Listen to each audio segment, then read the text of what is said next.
Hello students, I am Dr. J.S. Martolia, lecturer in biology. आज का जो topic है वह है आवृतबीजी पौधों में या पुष्पी पादपों में लैंगिक जनन। जो सेक्सुअल रिप्रोडक्शन या लैंगिक जनन होता है उसका जो चक्र है किस प्रकार चलता है वो हम देखेंगे। तो शुरू करते हैं। ये एक फ्लावर है, ये फ्लावर, ये इसका मादा भाग है।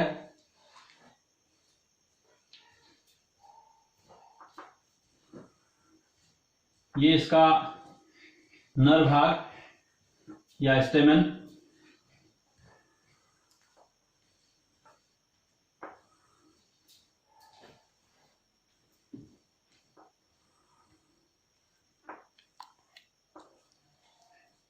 ये नर भाग जो ब्लू कलर से आपको दिखाई दे रहा है, और ये मादा भाग गाइनीशियम है।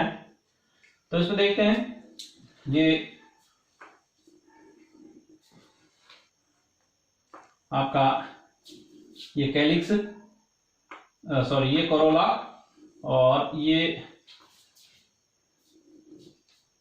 कैलिक्स। तो ये जो फ्लावर है इसमें आप देखिए जो मेल पार्ट है, इसका जो ऊपर वाला पोर्शन है इसको एंथर कहा जाता है। अगर इसको हम अलग से दिखाएं तो कुछ इस प्रकार दिखेगा। एंथर का आकार अलग अलग प्लांट स्पीशीज में अलग अलग होता है, ये केवल समझने के लिए है। ये एंथर है, इसको कहते हैं एंथर।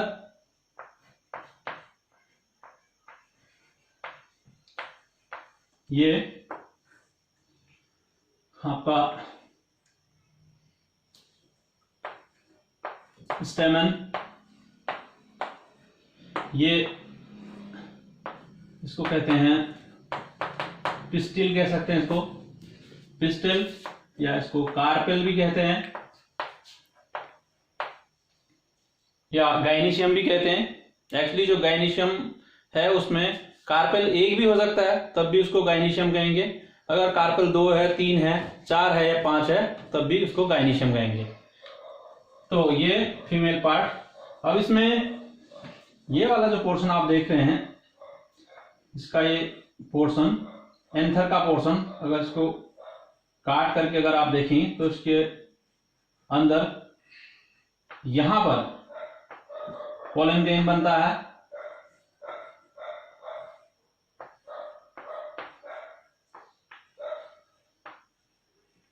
पोलन ग्रेन बनता है। पोलन ग्रेन बनने से पहले इसमें माइक्रोस्पोर मदर सेल बनता है, जिसे मातृ बीजाणु कोशिका कहा जाता है। एक्चुअली इसमें जब डिवीजन होता है, मियोसिस या अर्धसूत्री विभाजन, उसके बाद ही ये जो माइक्रोस्पोर मदर सेल है इससे 4 परागकण बनते हैं जो एक साथ चिपके रहते हैं, बाद में अलग हो जाते हैं। ये 4 परागकण हैं, 3 तो सामने दिख रहे हैं, एक इस तरफ से पीछे है। तो ये इसको हम कहते हैं माइक्रोस्पोर मदर सेल। माइक्रोस्पोर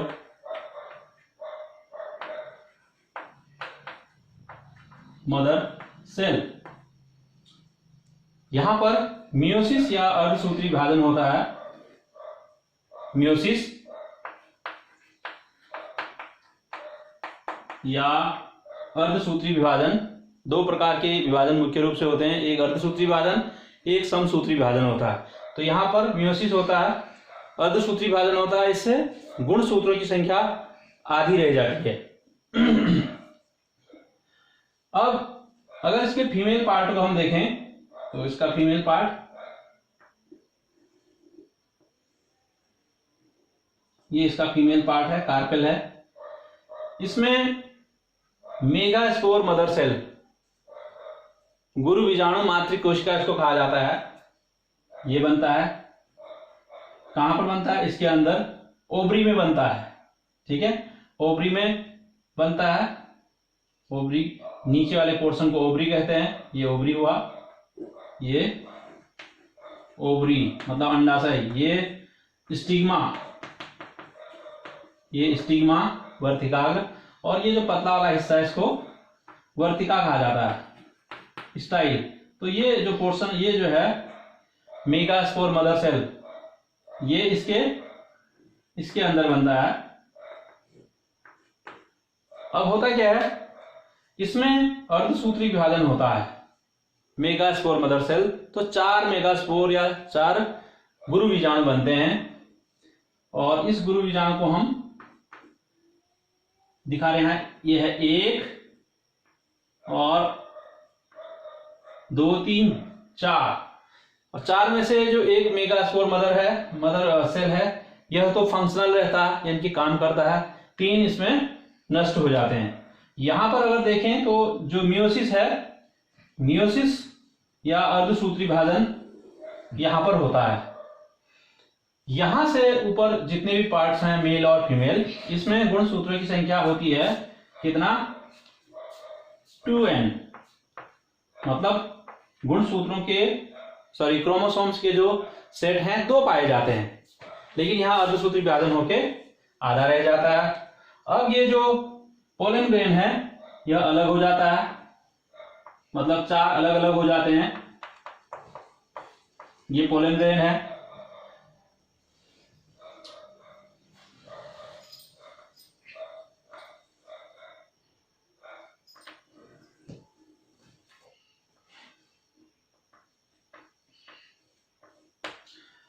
अब देखिए इसमें क्या चेंज होता है। पोलन ग्रेन ये पॉलिनेशन या परागण की क्रिया के कारण ये यहां पर पहुंचता है, एक बड़ा पिस्टिल या गाइनीशियम हम यहां बनाते हैं। जब परागण की क्रिया होती है तो यह जो पोलन ग्रेन है यहां पर आता है, ये पोलन ग्रेन यहां पर पहुंचता है, और यहां पर इसका जर्मिनेशन होता है, यानी कि पोलन ट्यूब बनता है। इसी के अंदर यहां पर 2 नर युग्मक इसके अंदर जो बनते हैं, ये पोलन ट्यूब के अंदर रहता है और अंदर छोड़ दिया जाता है। अब यहां पर हमने जो बनाया था, ये जो मेगास्पोर है, ये तो मेगास्पोर मदर सेल है, लिख देता हूं मैं।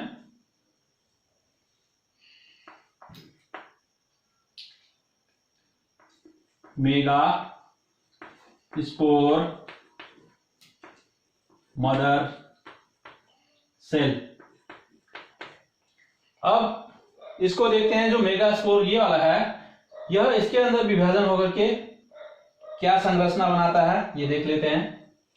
इसके अंदर अगर संरचना अगर आप देखेंगे तो यहां पर 3 कोशिकाएं तो यहां बनाता है, इसमें डिवीजन होता है 2, 1 से 2 बनता है, 2 से 4, 4 से 8 बनते हैं। तो 1 2 3 यहां पर है और 3 यहां पर है, बीच में द्वितीय केंद्रक बन गया, ये सेकेंडरी न्यूक्लियस। यह है सेकेंडरी न्यूक्लियस, और ये वाला जो पोर्शन है ये है एग, और इस एग से भ्रूण या एम्ब्रियो बनेगा। जबकि इससे सेकेंडरी न्यूक्लियस से जब इससे दूसरा नर युग्मक मिलेगा तो इससे एंडोस्पर्म बनेगा बाद में। तो ये जो हो रहा है, यह एक प्रकार से जो ये बीजांड या ओव्यूल है, ये जो है बीजांड या ओव्यूल है। बीजांड या ओव्यूल भी अलग अलग किस्म के होते हैं। फिलहाल हमारा फोकस जो है यहाँ पर है, जो इसमें चक्र चल रहा है सेकेंडरी न्यूक्लियस। उसके बाद क्या होता है, ये जो बीजांड है इसके अंदर होता है, ये पूरा पिस्टिल है इसके अंदर होता है। तो ये पोर्शन अगर आप देखेंगे तो यहां पर फर्टिलाइजेशन हो रहा है, यहां पर फर्टिलाइजेशन हो रहा है। यहां पर 1 2 3 सेल यहां है, 1 2 3 सेल यहां पर है। तो ये फर्टिलाइजेशन जब यहां पर होता है तो यहां पर आपने देखा कि 2n है, उसके बाद अर्धसूत्री विभाजन हुआ, तो इसमें जो गुणसूत्र रह जाएंगे यहां से इन सभी में n रह जाएगा, यानी कि आधा रह जाएगा। उसके बाद क्या होता है, जब फर्टिलाइजेशन यहां पर होगा, ये फर्टिलाइजेशन हो रहा है, यानी कि नर युग्मक मिलेगा एक से, एक तो एक से मिलेगा, दूसरा सेकेंडरी न्यूक्लियस से मिलेगा। यहां पर दिखा देता हूं, एक ये मेल गैमेट 1, मेल गैमेट 2, तो ये फर्टिलाइजेशन यहां हो रहा है पोलन ट्यूब के माध्यम से। यहां पर गुणसूत्र फिर दुगना हो जाएंगे, जो आधा हुआ था वह पूरा हो जाएगा। अब देखते हैं अब यहां पर क्या होता है। यहां से यहां तक की स्थिति यह है। अब इसमें एंडोस्पर्म बनेगा, फर्टिलाइजेशन हो चुका है तो एंडोस्पर्म बनेगा। तो ये वाला जो पोर्शन है यहां पर, ये तो एंडोस्पर्म बनाएगा, और यहां पर ये एग सेल है, तो ये एग सेल क्या बनाएगा, एम्ब्रियो बनाएगा, एम्ब्रियो यानी कि भ्रूण बनाएगा। जबकि ये वाला एंडोस्पर्म बनाएगा, एंडोस्पर्म। जो एंडोस्पर्म है, यह जो भ्रूण है वह जब ग्रो करता है उसको भोजन प्रदान करता है, और अन्य जो कोशिकाएं होती हैं वह जैसे 1, 2, 3 या इसके यहां पर सिनर्जिट या सहायक कोशिका थी, ये नष्ट हो जाएगा। अब ये जो हो रहा है आप देख रहे हैं, यह ओव्यूल यानी कि बीजांड के अंदर हो रहा है, बीजांड के अंदर ये हो रहा है, और बीजांड से ही बीज बनता है। अब देखिए ये इसके अंदर आप देखेंगे तो यहां पर एक भ्रूण, ये एम्ब्रियो, एक तो एम्ब्रियो ग्रो कर रहा है, और इसके अंदर यहां पर ये वाला जो पोर्शन है, ये वाला जो पोर्शन है यह है आपका एंडोस्पर्म, यह भी ग्रो कर रहा है। असल में भ्रूण से पहले एम्ब्रियो का विकास होता है। जब एम्ब्रियो का विकास हो चुका होता है एक हद तक, तो ये जो एम्ब्रियो है वह डिवीजन करना शुरू करता है। तो यह आपने देखा जो इसमें चक्र चल रहा है किस प्रकार चल रहा है। अब उसके बाद क्या होता है, अब ये जो भ्रूण है ये ग्रो करेगा, और धीरे धीरे इसमें कुछ सीड्स में तो एंडोस्पर्म समाप्त हो जाते हैं, कुछ में रह जाता है।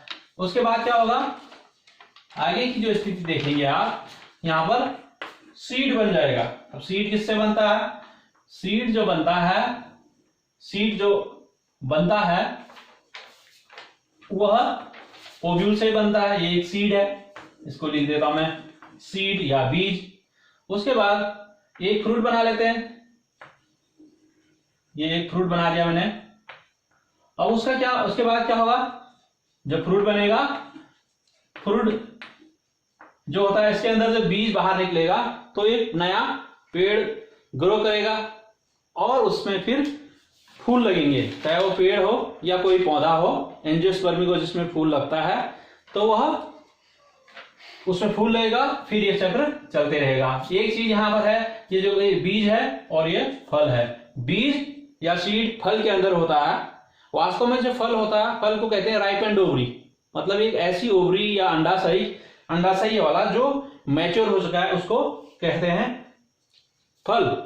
क्योंकि कुछ ऐसे प्लांट्स हैं जिनमें फल नहीं पाए जाते हैं, सिर्फ बीज पाए जाते हैं। जैसे आपने चीड़ देखा होगा, जिम्नोस्पर्म उनको कहा जाता है, तो उनमें सीड यानी कि बीज तो बनते हैं, फल भी बनते हैं, लेकिन एंजियोस्पर्मिक पौधों में फल भी बनते हैं।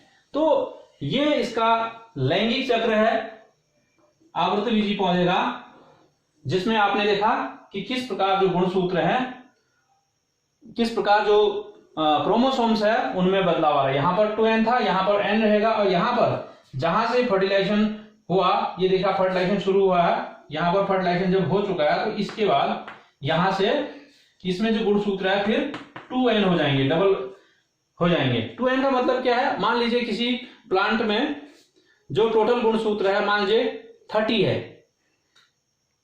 तो उसके जो नर युग्मक है मादा युग्मक है उसमें 15 है। तो जो 15 वाला हिस्सा है, 15 को हम कहेंगे n और 30 को कहेंगे 2n। जैसे समझने के लिए अगर मनुष्य में देखें 46 गुणसूत्र होते हैं, तो जो मनुष्य की जो शरीर की कोशिकाएं होती हैं उसमें जो गुणसूत्र होता है उसको हम कहते हैं 2n, 2n is equal to 46। n किसमें होता है 23, वो होता है नर युग्मक मादा युग्मक। नर युग्मक मतलब स्पर्म, मादा युग्मक मतलब जो अंड बनता है महिला में। तो ये जो पौधा है अंजियोस्पर्म का, ये इसका पूरा एक इतिहास है, हिस्ट्री है। तो इसी के साथ ये टॉपिक समाप्त होता है। आज के लिए इतना ही है। Thank you very much. Please keep watching my video. Thank you.